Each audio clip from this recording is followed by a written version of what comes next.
So we'll start briefly with the story of my company, which is a micro company, smaller than SME.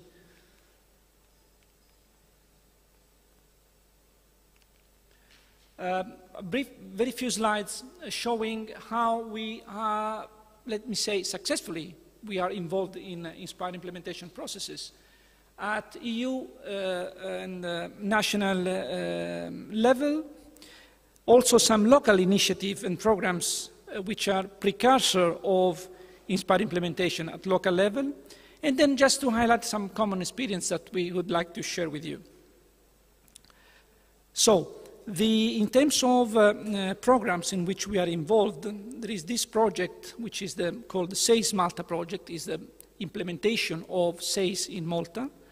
And MIPA, the Minister of Environmental and Planning Authority, issued a public tender funded under the European Regional Development Funds program for the implementation of the Maltese component of SEIS for 5 themes: air, water, soil, noise, radiation.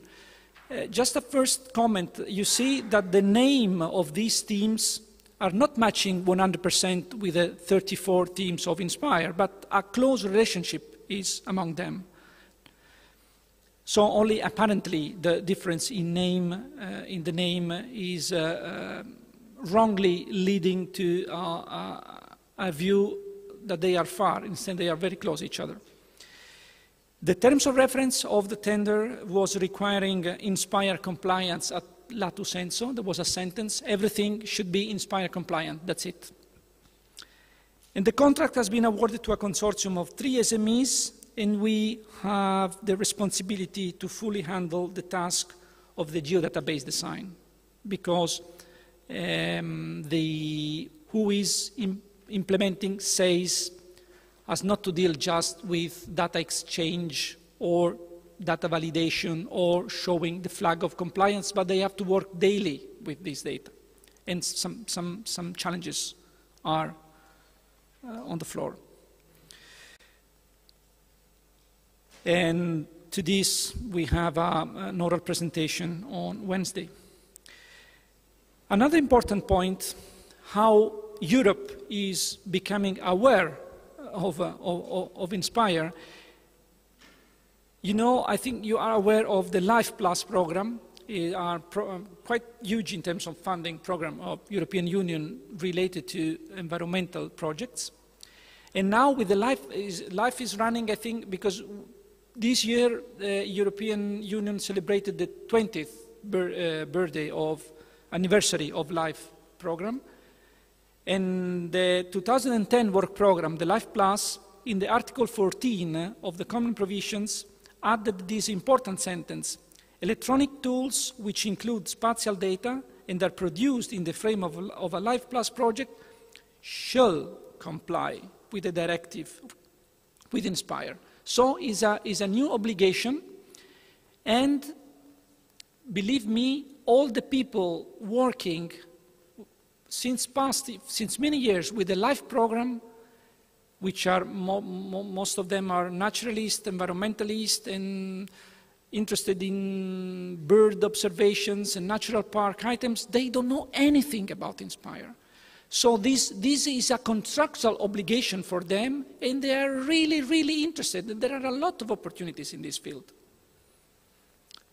Of course, the other side of the medal is that who is writing or who wrote the proposals should allocate proportional budget to deal with this stuff, because if they are not conscious of this obligation, they tend to assign this task, okay, now you are expert, let's do this work with a few money, which is not working. But anyway, we believe this is an important policy statement. So in terms of this Life Plus, we are involved in a project which is called ArcFuel, Mediterranean Fuel Maps Geodatabase for Wildland and Forest Fire Safety. And we are developing this is the website. We are developing the project geodatabase and the metadata profile in adherence to the land cover Inspire data specifications. In this respect, It was for us a very good experience because we exchanged a lot of comments with also with the JRC forest group people, expert in fuel, but not very, they are still working in attempting to reach, to adopt Inspire in their processes. So how to use the land cover data specification to the specific needs of the project is, because it's still ongoing, is still interesting, is still ongoing because we made the first deliverable with the version 2.0, and now we have to work with the upcoming last one. Let's see at local level what happens. We are running a project, we are involved in a project run by a planning department of the province of Cosenza in South Italy.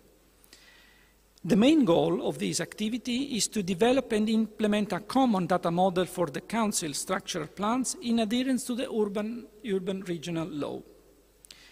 8 municipalities have been formally and substantially involved in the testing phase, and we are coordinating both the activities related to the data model development and implementation and the consultation with the stakeholders involved. Let me say that even though this is a very effort-consuming activity, it's really interesting because you can imagine sitting on a round table with 8 representatives of municipalities who don't know, they don't know anything about Inspire. The maximum level of competence at the beginning was to use CAD software to deal with urban plans. At the end of a process started beginning of January, now we agreed with the first challenge was to explain then what is a data model, because they have the habit to deal just with geometry represented into a map, to provide information through colors, through portrayal, and they didn't know what was an attribute. So even though we started really from scratch, at the end, after 5 months of consultation, which was very interesting from the cultural point of view, we arrived to agree a common data model, quite complex, let me say.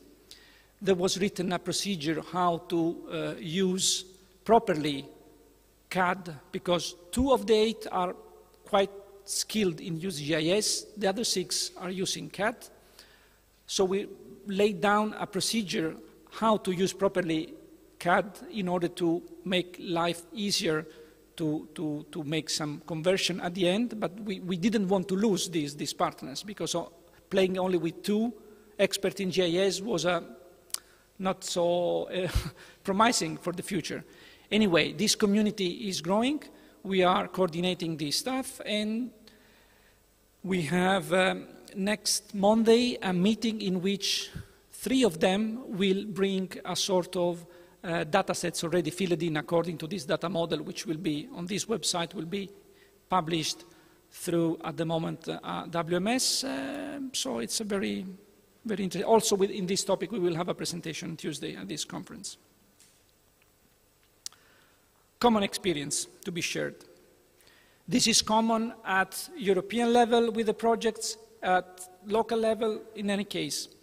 Our customers and partners have a still limited knowledge of Inspire, and is a song that we are listening many, many times.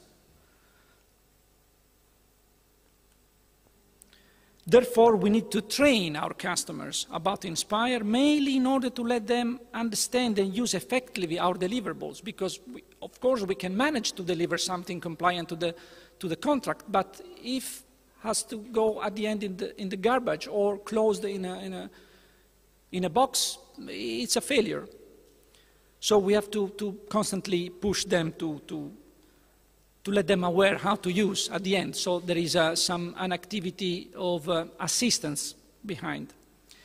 And in order to achieve this, it is important since the beginning, even though the first reaction is to speak with stones, but pushing them, at the end we achieve a satisfactory level of involvement in order to let them aware and to use the results afterward. Sometimes this is another experience, there are functional requirements asking for geodatabases as main data structures for operational data management. And I think that all of you can agree that having in your hands a GML is not the best way to make daily operations with that. So there are requirements in the tender, like in the SACE Malta, of course, asking for this geodatabase as the main structure. And therefore, the solutions we are adopting, we prefer to create such geodatabases which are deliverable, contractual, with a structure which is strictly derived from the relevant inspired data specification, building tables and whatever. Now there are many software solutions helping a lot in doing that. When we started, we created, with a long process, the environmental monitoring facility data specification transferred into tables of these geodatabases. And this is a solution that we prefer because it makes easier the life when the final GML generation has to be done in order to claim INSPIRE compliance. As suppliers, we need to constantly upgrade and update our technical skills in order to make them our competitive advantage, and we strongly believe that this is the key item. And we continuously learn how to use UML and related design tools such as Enterprise Architect. We continuously learn how to use remodeling tools such as Go Publisher. We follow self-learning paths because we are quite comfortable with doing this self-learning. We try to share our technical issues with INSPIRE key people at JRC. This is very helpful, also with people working in the technical working groups. And then last but not least, we focus as much as possible on GI standards because, as I said before, we believe in this robust guidance. And in this respect, we are very deeply involved in the CENTI C287 activities because, for instance, I'm involved and responsible of the validation and training part 5 of the multi-part technical report that will be presented tomorrow. At the end, the last slide, it's highly strategic for us to grow our network of partners. And I'm proud to announce that very recently we closed 2 very important deals. We became technical partners of Spark Systems and value-added resellers of Enterprise Architect, and we entered the Technology Alliance program of Snowflake Software. Let me say that I'm really proud to announce this.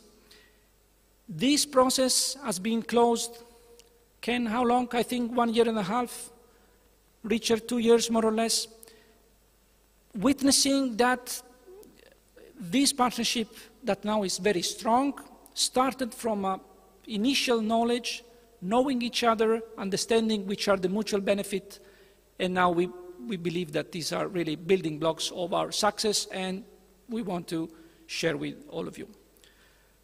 So this was the first story.